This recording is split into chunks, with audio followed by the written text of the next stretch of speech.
les infos du jour. Vous connaissez Elisha, cette jeune TikTokeuse. Elle s'est faite piéger par sa mère lors d'un live TikTok. La jeune fille de 14 ans était filmée en direct à son insu par sa maman qui avait posé son téléphone pensant faire peur à sa fille qui s'est finalement déshabillée. Plutôt logique dans une salle de bain. Quand on est dans une salle de bain, généralement, quand on prend un bain, on ne le prend pas en doudoune. Et on ne peut pas diffuser cette vidéo dans une logique d'intimité, bien entendu. Cependant, regardez la suite du live où l'on voit sa mère se justifier auprès des internautes. Ça a fait un énorme buzz, ça, ce week-end. C'était vraiment le buzz du week-end. Regardez.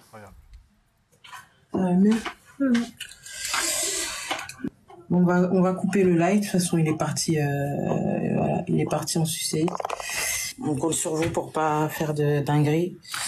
La plupart des gens, voilà, comme je dis, sont bienveillants. Et puis, tous les autres qui ont besoin de faire du bad buzz sur les autres personnes pour se faire remarquer parce que ils savent pas comment faire, on va porter plainte et puis avocat, tout ça, quoi.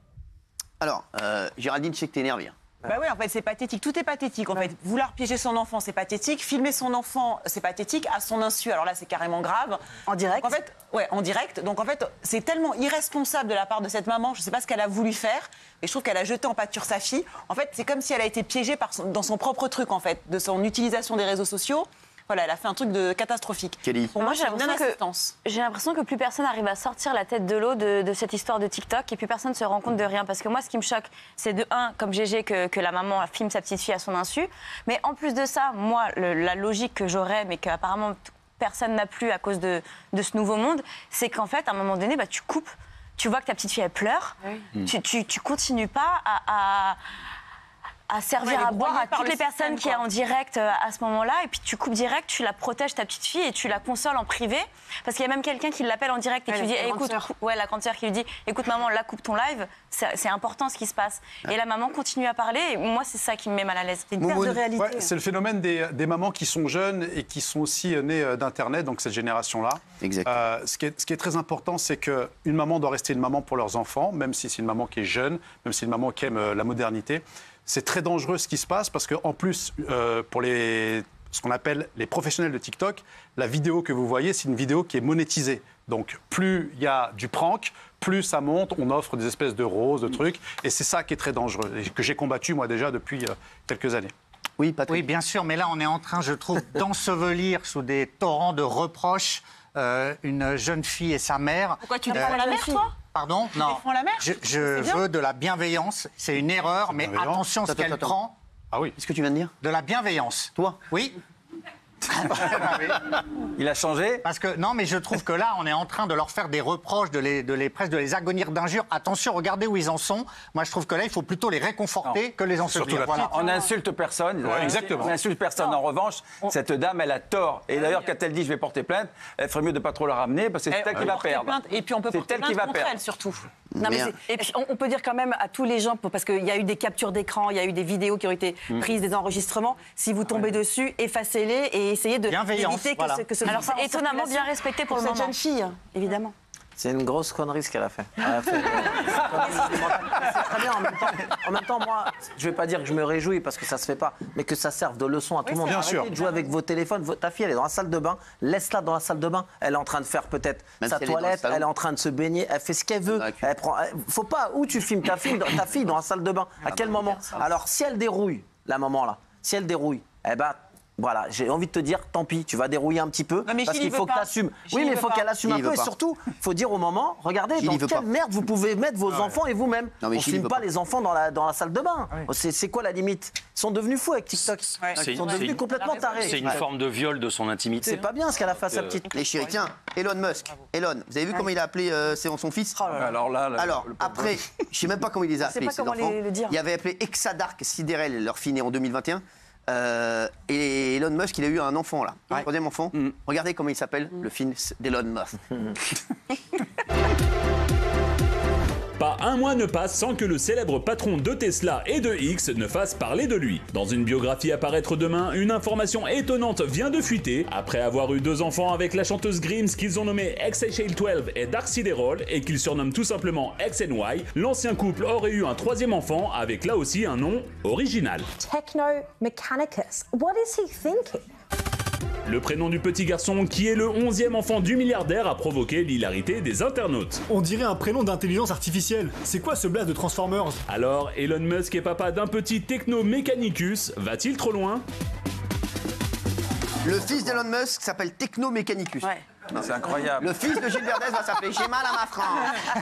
Non, mais Il c'est a fou. 11 enfants en tout. Il a 11 enfants, Elon Musk. Non, mais c'est la Non, mais il est fou, Cyril. Arrête, Et encore, mais il fait ce qu'il veut. Mais non, il fait pas ce qu'il veut. Et il y en a un, il avait mis un chiffre, il avait mis le chiffre 12, on lui a retoqué parce qu'aux États-Unis c'est illégal. Ouais. Mais vous vous rendez compte, les enfants qui vont s'appeler comme ça plus tard. Ouais, ça va, ils ont de l'argent pour le psy. C'est pas très grave. C'est une... Elon Musk, alors, appelle-moi sac poubelle, j'en ai rien à foutre. Il y a beaucoup de meufs. Ouais, exactement. Appelle-moi sac poubelle, il a raison. Ils vont se remettre, les enfants, ils seront t'inquiète fous pas. dans 10 ans, C'est il va le les fils rendre d'Elon fous. Musk. Mais- C'est du délire. Mais regarde, quand tu t'appelles Gilles, t'es bien fou.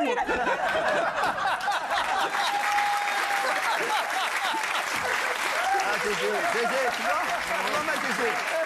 On pense la même chose, Valérie. Non, mais aujourd'hui, tu fais une très belle rentrée de lundi. Hein. Non, mais je te le dis. C'est un nom à chier, mais il a un diminutif, le petit, déjà, s'appelle To. T-A-U. Comment? T-A-U. To. Ouais. Et l'autre? Ben, c'est son vrai nom, Techno-Mécanicus. Quoi? Non, Qu'est-ce que t'as dit? autant de taux, non, mais c'est pas. Quoi? Non, mais... Qu'est-ce que t'as dit? C'est bon, c'est bon. On va lui facturer. GG, fais gaffe. C'est une vanne intelligente. GG, fais gaffe. C'est une vanne trop intelligente, on n'a pas compris. Ah, vous avez vu cette vidéo d'un bébé fumant une vape dans le tram à Lyon? Ça fait le tour des réseaux sociaux. On pourrait croire que c'est un fake. Mais non, l'image est bel et bien réelle. Un bébé qui fume. Bel, c'est bien réel. Regardez.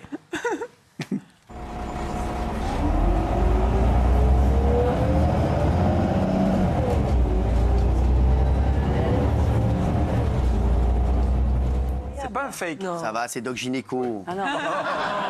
On va en parler dans un instant, les chéris de ça. Vous allez nous dire ce que vous en pensez. Et dans un instant, restez avec nous, puisqu'on aura David Van Emmelrich. Tout le monde le cherche, il sera sur ce plateau. C'est le pilote qui fait le Tour de France en avion avec une banderole Macron, destitution. Il nous dira pourquoi il fait ça. Ça, tout le monde le voulait. Hein. Il a choisi TPMP. Merci à David. Il vous ramènera d'ailleurs en avion. Et puis, on va revenir sur la Coupe du Monde. On a du très, très lourd sur la Coupe du Monde de rugby, puisque nos équipes y étaient, les chéris. On est très bien. On est très heureux d'être avec vous. Oh bah oui. Voilà, oui. Et Gilles, ça va? Très bien. C'est pour ça que j'aime bien. C'est vrai. Il en prend plein la gueule, mais il est cool.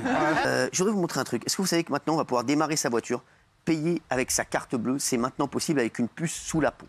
C'est un truc de fou. Est-ce que ça va trop loin? Regardez, on va avoir une puce sous la peau. On pourra tout faire. Tu fais comme ça, tac, tac, tac, tac, tac, et voilà, c'est terminé. Regardez. Et si la réalité allait bientôt rattraper la fiction? Alors qu'on venait de s'habituer à payer avec notre smartphone, il peut désormais être possible de payer avec notre main. Deux entreprises viennent de développer ce système où une puce de la taille d'un grain de riz peut être implantée dans notre main pour 249 €. Paiement sans contact, présentation de papier d'identité, démarrer sa voiture. Si les possibilités peuvent être multiples avec cette puce intelligente bourrée de données, certains s'inquiètent de ces avancées technologiques. Alors, est-ce que cela va trop loin selon vous ?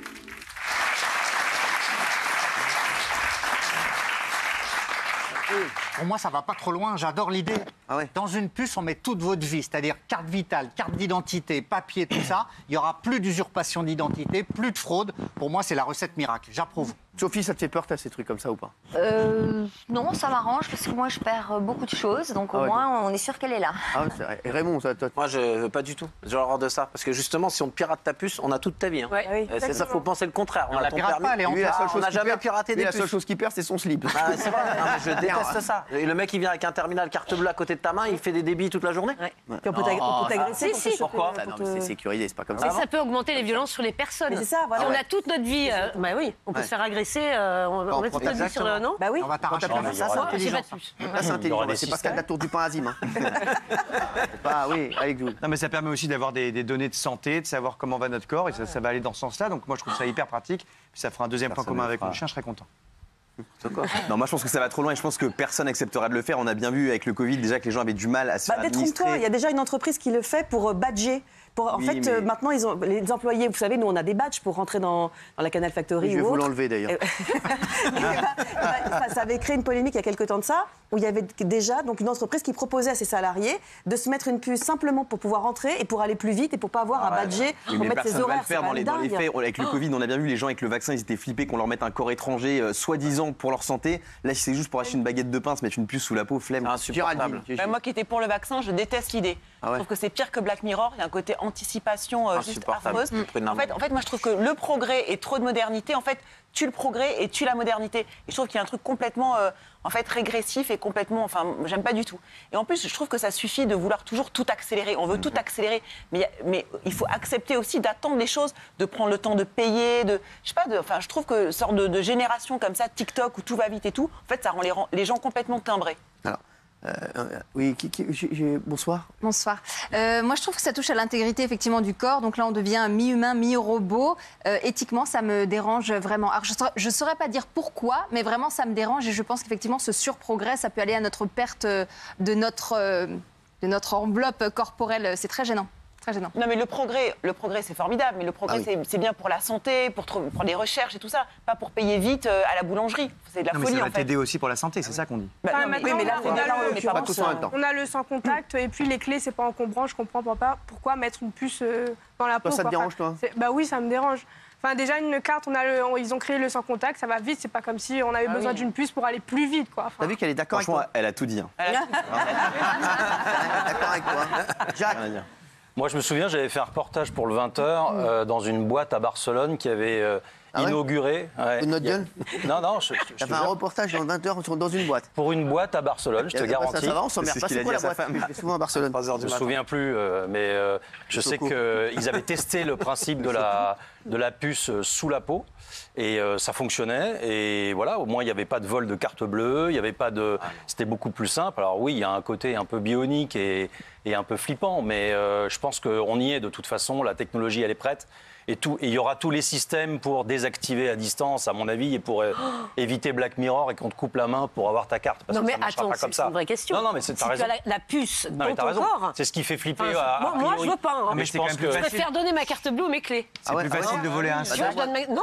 Bah donne-moi tout, là, donne-moi tout. Si tu veux, je te donne tout, tu vas pas m'en prendre. Non, mais c'est plus facile de voler un sac, ce qui arrive tous les jours de la vie, dans le métro, n'importe où, ou ce que tu veux, que de voler une puce à l'intérieur d'un corps. Bah, sauf si on te coupe un bras. Oui, mais il y a moins de gens qui vont te couper un bras que de gens qui vont voler un sac. En fait, comme il y a un ensauvagement pour tout, les gens seront tentés de couper les bras. Bah non. Allez chérie, on va en reparler. En tout cas, c'était l'info du jour.